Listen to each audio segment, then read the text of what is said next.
Tak tady máme náš Minecraft svět a teď vás provedeme tímto světem.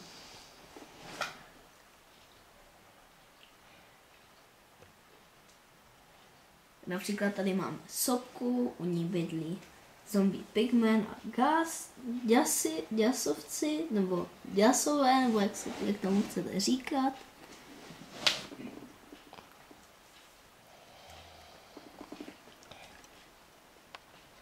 Tady máme řeku, která teče celým světem.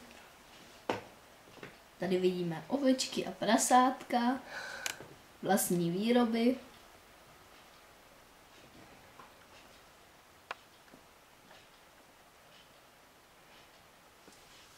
Tady máme takovou vesničku hráčů z Minecraftu, neboli je to myšleno jako hráčů tohoto světa. No, v tomto světě samozřejmě to není opravdové. Že bych byl rád, kdyby se sami hýbali.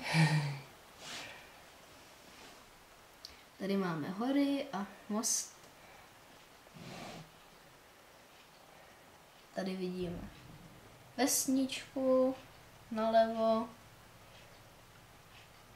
Tady máme horský krystal. A tady vidíme naši největší horu jménem Tesla. Protože je vysoká zhruba jako Teslův alternátor. Tady bydlí zombík, který se jmenuje Anktut. A tady máme druhou jeskyni s krystalama, což by se v Minecraftu hodilo, když tam kročíte, máte tam všechny rudy. To jsme už viděli.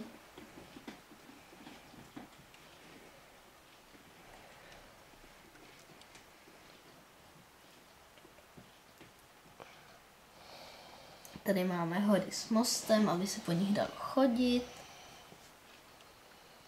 Druhou část vesničanské vesničky. A napravo vidíme jeskyni. Tady je pole. A když se koukneme ještě trochu doleva, tak vidíme slona. Ještě ho nevidíme, ještě doleva se musíme kouknout. A už ho vidíme. Zde.